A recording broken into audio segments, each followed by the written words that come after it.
नमस्कार दोस्तों, जय हिंद जय भारत। मैं हूं CL Saini, CDRK Saini BEd classes में आप सभी का हार्दिक स्वागत है, अभिनंदन है। दोस्तों, हमारे इस चैनल के माध्यम से आप द्वारा हमारे इस हेल्पलाइन नंबर पर जो भी कंटेंट आप द्वारा सेंड किए जाते हैं उन्हें हम ऑनलाइन समझाने का प्रयास करते हैं। दोस्तों, आज की लाइव क्लास के अंतर्गत हम principles and methods of motivation यानी कि जो अभिप्रेरणा होती है, इस अभिप्रेरणा के कौन कौन से सिद्धांत है, अभिप्रेरणा की कौन कौन सी विधियां हैं, कौन कौन से तरीके हैं जिसके माध्यम से हम व्यक्तियों को, छात्र छात्राओं को अभिप्रेरित करते हैं और उन्हें अपने लक्ष्य की ओर बढ़ने हेतु प्रयास करते हैं। तो दोस्तों, आप सब बने रहें हमारे साथ, हमारे इस चैनल के साथ। और दोस्तों, यदि आप हमारे इस चैनल पर पहली बार आए हैं तो हमारे इस चैनल को सब्सक्राइब करें, बेल आइकन के बटन को जरूर दबावें। तो दोस्तों, यहाँ पर हम सबसे पहले अभिप्रेरणा के सिद्धांतों के बारे में आपसे चर्चा करते हैं कि अभिप्रेरणा के कौन कौन से सिद्धांत है। तो यहाँ पर सबसे पहला सिद्धांत है मूल प्रवृत्ति का सिद्धांत। देखिए दोस्तों, मूल प्रवृत्तियों के माध्यम से भी हम मोटिवेट होते हैं और यह सिद्धांत जो मूल प्रवृत्तियों का सिद्धांत है, इस सिद्धांत के अनुसार मूल प्रवृत्तियां अभिप्रेरणा में सहायता करती है, अर्थात मनुष्य या बालक अपने व्यवहार का नियंत्रण और निर्देशन मूल प्रवृत्तियों के माध्यम से करता है। दोस्तों, हमारे जीवन में कई प्रकार की मूल प्रवृत्तियां होती है। मान लीजिए, मूल प्रवृत्ति के रूप में हम रुचि लेते हैं और हम संज्ञान लेते हैं कि हमें ये कार्य करना चाहिए और इस कार्य की सफलता हेतु हमें लगातार आगे बढ़ते रहना चाहिए। यदि हम उस कार्य के प्रति लगातार बढ़ेंगे तो जरूर सफल होंगे। तो यहाँ पर हमारी जो मूल प्रवृत्तियां होती है, ये मूल प्रवृत्तियां ही व्यक्ति को आगे बढ़ाने का कार्य करती है और उन्हें लक्ष्य की ओर आगे बढ़ाती है। इसके बाद दूसरा सिद्धांत है प्रणोद का सिद्धांत। दोस्तों, प्रणोद का सिद्धांत क्या कहता है? इस सिद्धांत के अनुसार मनुष्य को जो बाहरी अभिप्रेरणा मिलती है, यानी कि बाह्य अभिप्रेरणा, नकारात्मक अभिप्रेरणा अर्थात बाह्य उद्दीपक से जो अभिप्रेरणा मिलती है वो प्रणोद का कारण है। अर्थात अभिप्रेरणा से प्रणोद की स्थिति पाई जाती है जो शारीरिक अवस्था या बाह्य उद्दीपक से उत्पन्न होती है। दोस्तों, हमारे जीवन में कई बाह्य उद्दीपक होते हैं जिनसे हम मोटिवेट होते हैं और मोटिवेट होते हुए हम अपने कार्य में संलग्न रहते हैं, नियमितता बनाते हैं और उन्हें प्राप्त करने का प्रयास करते हैं। दोस्तों, मान लीजिए हमने किसी डॉक्टर को देख लिया, किसी इंजीनियर को देख लिया या किसी वैज्ञानिक को देख लिया, हम उन्हें देखकर मोटिवेट होते हैं कि यार ये कितना अच्छा डॉक्टर है, कितना अच्छा इंजीनियर है, कितना अच्छा शिक्षक है। तो हम जैसे ही उनको देखकर मोटिवेट होंगे और हमारे मन के अंदर हम अपने आप में यह धारणा विकसित करेंगे कि हम भी इनके जैसा शिक्षक, इंजीनियर और डॉक्टर बनेंगे। तो यहाँ पर दोस्तों, बाह्य उद्दीपकों को देखकर हम मोटिवेट होते हैं। दोस्तों, आपने देखा है, हम बाजार में घूमते रहते हैं और हमें जब लड़की दिखाई देती है तो दोस्तों, हम उस लड़की को देखकर मोटिवेट होते हैं कि देखो कितनी सुंदर लड़की है और उस लड़की के जैसे ही सुंदर बनने का प्रयास करते हैं। मान लीजिए कोई लड़का जा रहा है और उस लड़के के द्वारा अच्छे कपड़े पहने जा रहे हैं तो हम उनके कपड़े को देखकर मोटिवेट होते हैं कि हम भी इसी तरह के कपड़े पहनेंगे। तो दोस्तों, यहाँ पर प्रणोद का जो सिद्धांत है ये बाह्य उद्दीपकों के माध्यम से व्यक्ति को अभिप्रेरित करता है और हमारे बाहरी वातावरण में जो व्यक्ति को उद्दीपक मिलते हैं या उद्दीपक प्राप्त होते हैं उनसे अभिप्रेरित होकर वो क्या करता है, सफलता को प्राप्त करने का प्रयास करता है। दोस्तों इसके बाद थर्ड नंबर का सिद्धांत है विरोधी प्रक्रिया सिद्धांत। जो विरोधी प्रक्रिया सिद्धांत है, इस सिद्धांत का प्रतिपादन सोलेमैन और कोरविट ने किया था। यह एकदम सिंपल सा सिद्धांत है। इसको मोटा मोटा समझे तो हमें वही चीज ज्यादा प्रेरित करती है जो हमें सुख देती है और दुख देने वाली चीजों से हमें दूर रहते हैं। दोस्तों यहाँ पर विरोधी प्रक्रिया सिद्धांत के अंतर्गत जब हम अभिप्रेरित होते हैं तो यहाँ पर जिन वस्तुओं की हमें ज्यादा आवश्यकता होती है उनके प्रति हम उन्हें प्राप्त करने का प्रयास करते हैं। मान लीजिए मैंने अभी उदाहरण बताया, यदि हम डॉक्टर बनना चाहते हैं या इंजीनियर बनना चाहते हैं तो उसके प्रति हम लगातार प्रयासरत रहेंगे, उनके जैसा कार्य करेंगे, पाठ्यक्रम का अध्ययन करेंगे और लगातार डॉक्टर या शिक्षक या इंजीनियर बनने की दिशा में लगातार प्रयासरत होंगे।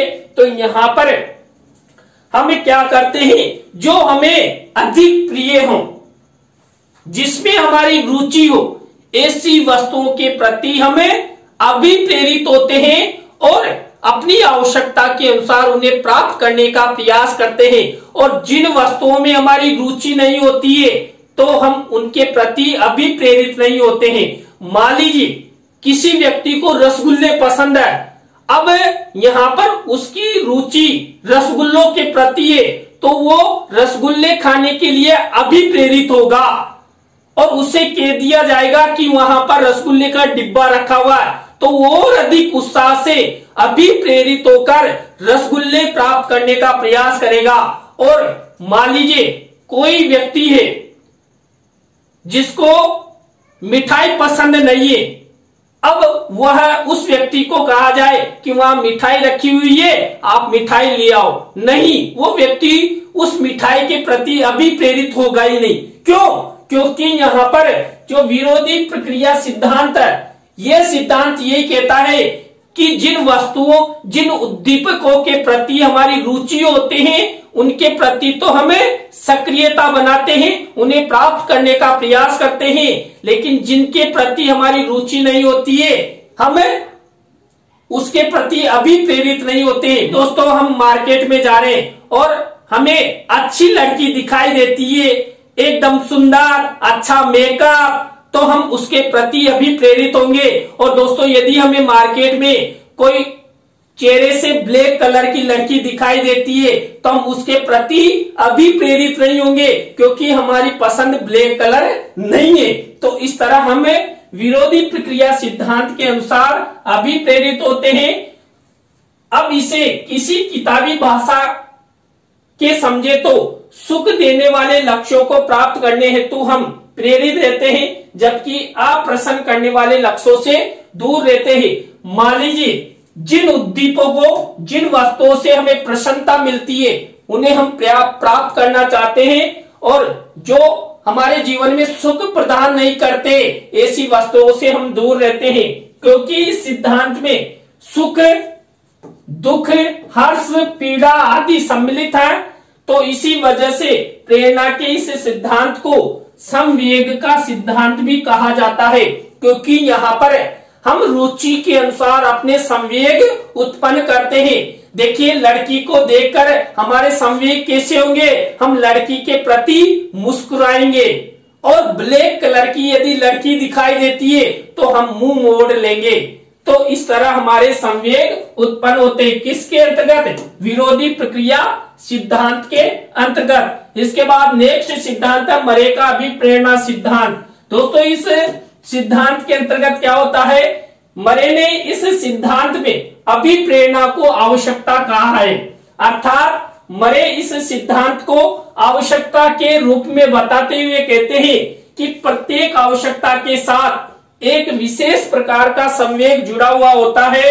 मरेका अभिप्रेरणा का ये सिद्धांत बहुत सराहा गया है।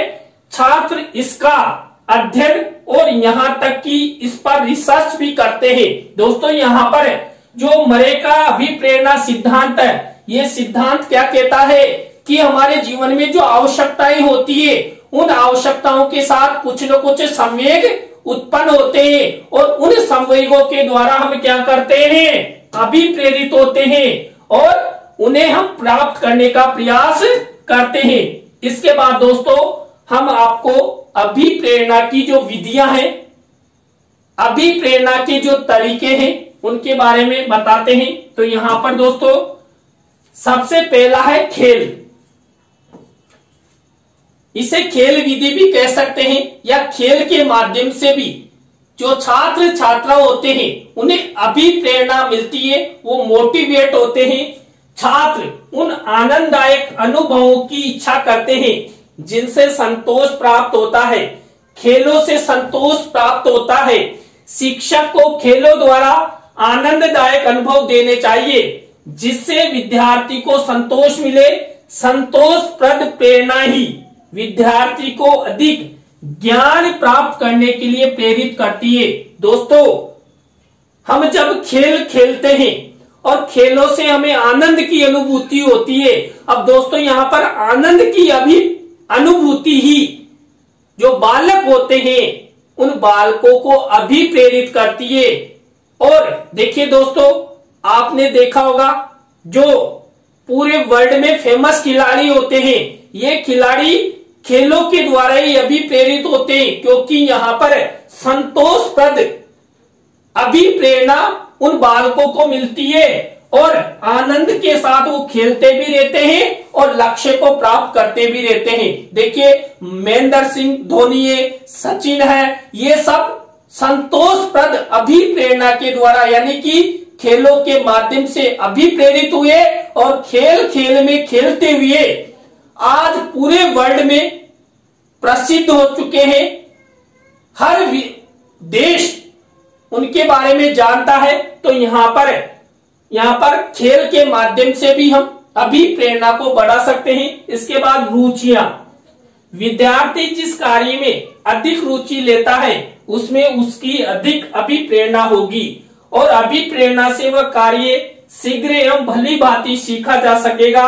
अतः शिक्षक को विद्यार्थियों की रुचियों की पहचान कर तदनुरूप शिक्षण कार्य करवाना चाहिए। दोस्तों रुचि के माध्यम से भी हमें अभिप्रेरणा मिलती है। हम जिस वस्तु के प्रति रुचि रखते हैं उसके प्रति ही हमारी अभिप्रेरणा जागृत होगी। तो शिक्षक को कक्ष में कई प्रकार की रुचियां जागृत करनी चाहिए जिससे छात्र उस शिक्षण के प्रति सक्रिय हो, अभिप्रेरित हो।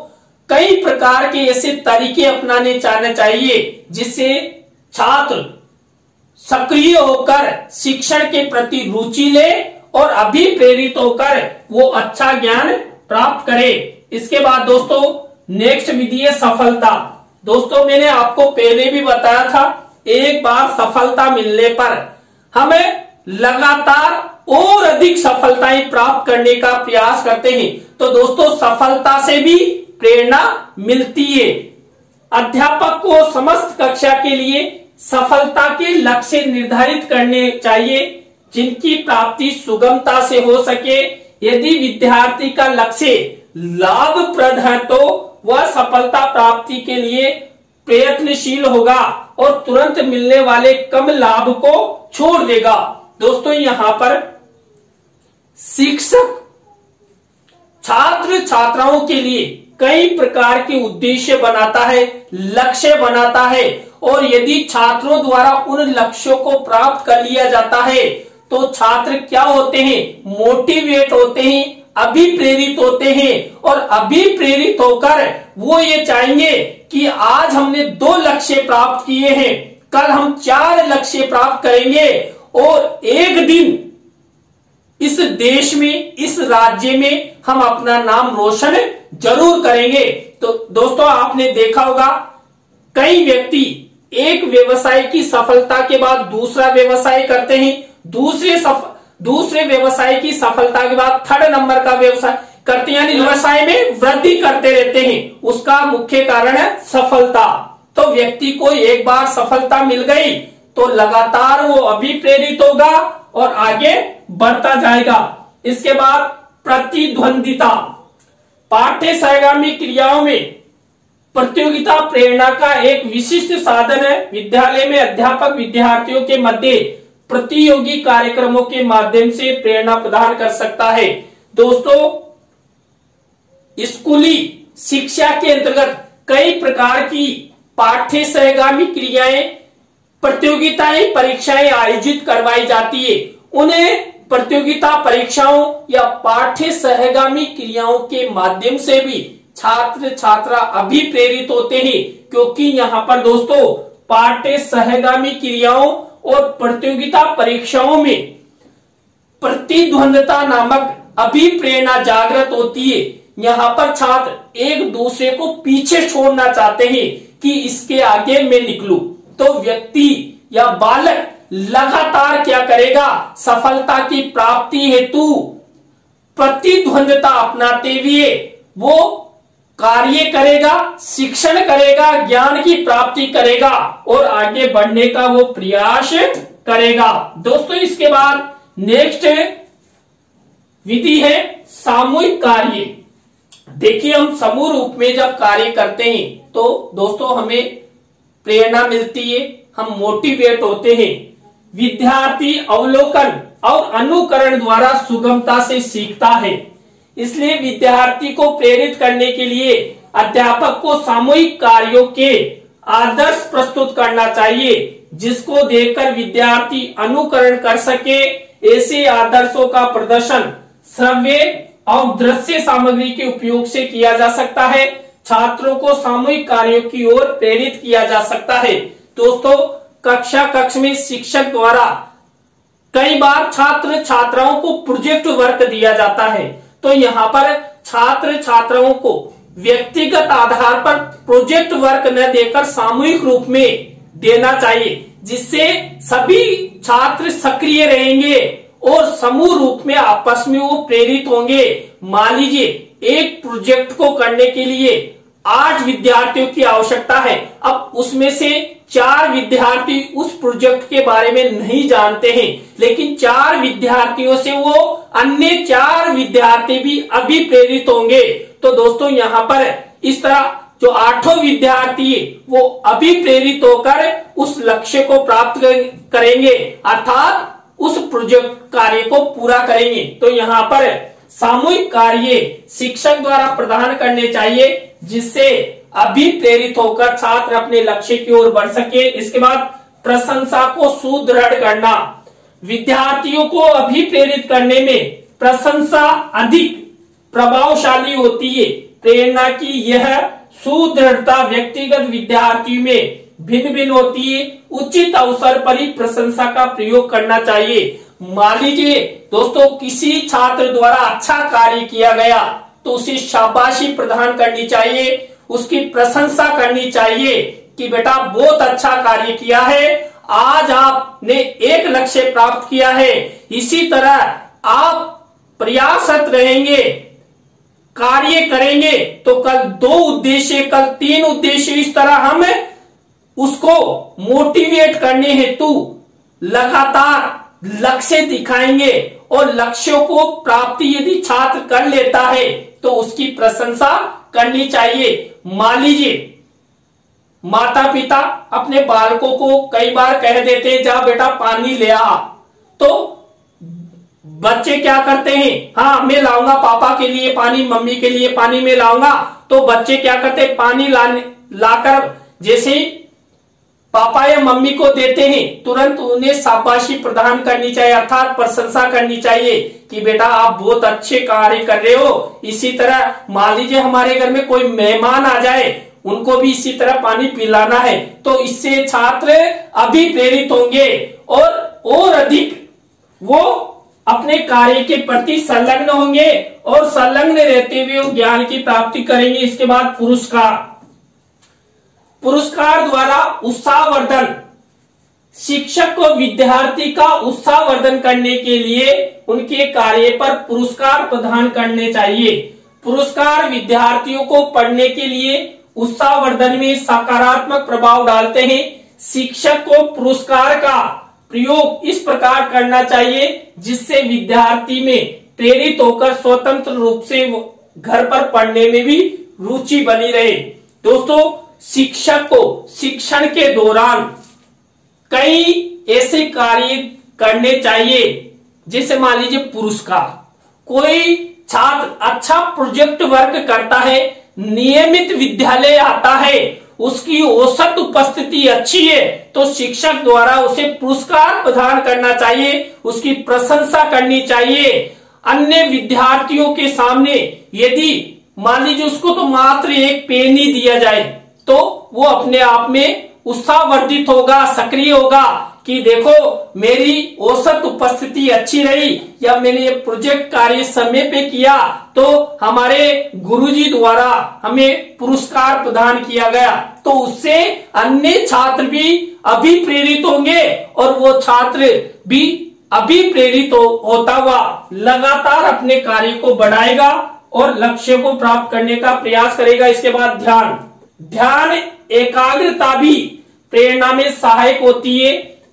अध्यापक छात्रों का ध्यान एकाग्र कर दूसरे शिक्षण कार्यों में प्रेरित कर सकता है।